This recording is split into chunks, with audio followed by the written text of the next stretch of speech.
Hi, I'm Dr. Katherine Harris. Today we're going to talk about something essential: how to approach sexual health with safety, confidence, and respect. This is not a how-to guide for sexual acts.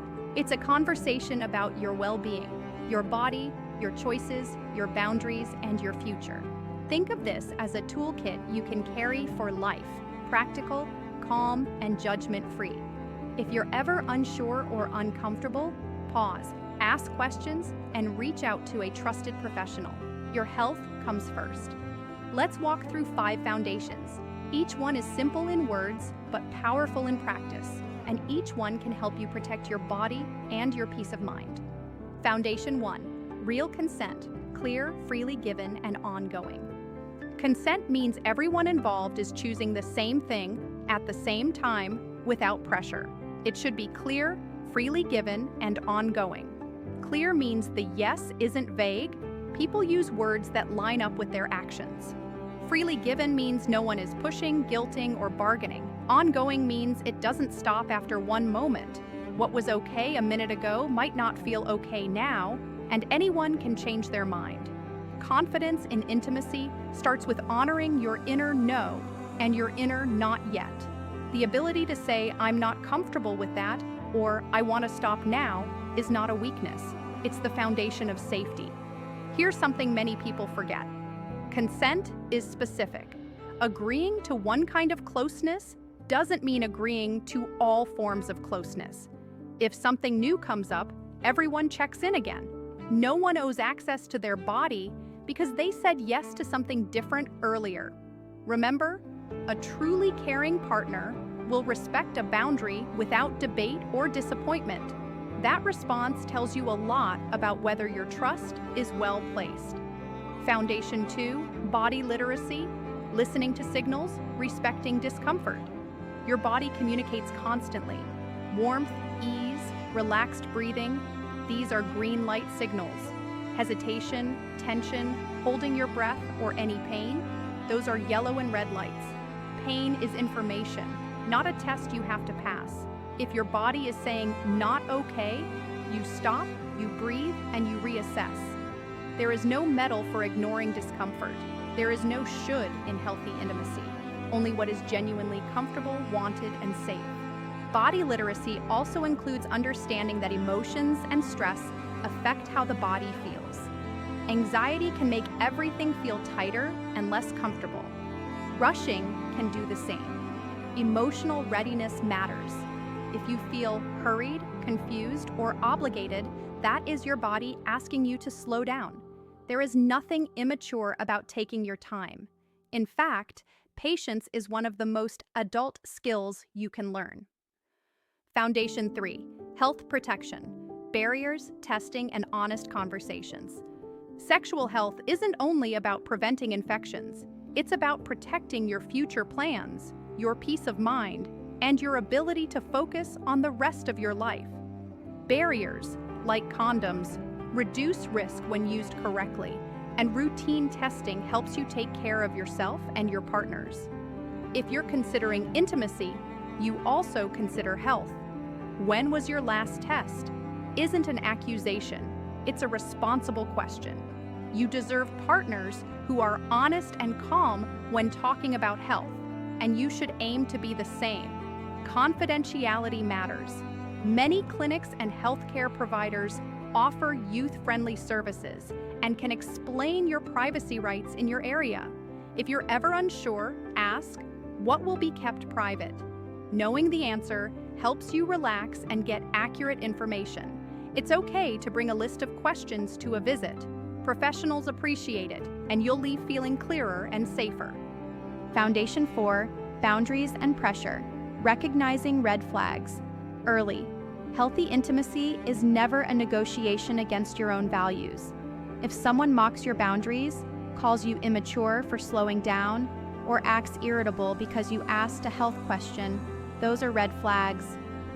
Healthy partners don't try to talk you out of your instincts. They don't compare you to others or say, "Everyone else does this." They don't use silence or moodiness as leverage. Respectful people listen, adjust, and check in. Are you comfortable? Do you want to pause? That tone is safety. Anything else is pressure. There's also digital pressure. No one is entitled to your photos, your camera, or your messages. If someone threatens to share what you sent unless you do more, that's abuse. Save the messages, block the person, and get help from a trusted adult or counselor. Your privacy and dignity are worth protecting every time. Foundation 5, getting trusted, help, clinics, counselors, and questions. When you have questions, go to sources that exist to support you. Health clinics, school nurses, licensed counselors, and reputable sexual health organizations. Professionals can answer private questions without judging you. They can also screen for common issues, give guidance on safer choices, explain local laws, and help you think through what you want, not what someone else wants from you. If ever you experience pain that doesn't go away, bleeding you're worried about, unusual discharge, burning, fever, or anything that makes you uneasy, seek medical care. If transportation or cost is a problem, ask about low-cost youth services. You deserve care that is respectful and private, and if something happened without your consent or left you feeling unsafe, there are confidential resources that can help you process what happened and decide your next steps. Now let's put these foundations together in real-life scenarios so you can hear how they sound out loud. Imagine you're with someone you like, and they suggest trying something you haven't discussed. A safe response might be, "I care about you, but I'm not comfortable with that. Can we slow down?" A safe partner says, "Of course, thanks for telling me." Notice what didn't happen. There was no debate, no guilt trip, no, "Come on, just for me." That absence of pressure is what respect sounds like. Imagine you're not sure about your health status, and that makes you nervous. A safe script is, "I want to get tested before we do anything intimate. I'll share my results with you, and I'd like you to do the same." A safe partner says, "That makes sense. Let's do it." If someone rolls their eyes, minimize your concerns, or says testing ruins the mood, that's a sign to step back, not a sign to step forward. Imagine your body feels tense and your mind is racing. You feel you should go along or you'll disappoint someone. A safe internal response is, "My well-being comes first. If I'm not ready, I'm not ready." You're allowed to pause, you're allowed to say no, and you're allowed to change your mind. Confidence isn't the courage to push through discomfort, it's the wisdom to respect it. Let's also talk about media and myths. What you see in movies, online clips, or social media is not real-time health education. It's edited, staged, and often designed to be dramatic, not safe. If you try to copy something without accurate information and without considering your body's signals, you put yourself at risk. Real intimacy is quiet, communicative, and unrushed. The more someone insists you perform like a video, the less safe that situation is likely to be. A word about friendships. Good friends don't pressure you to catch up or prove anything through your body. They don't tease you for choosing to wait.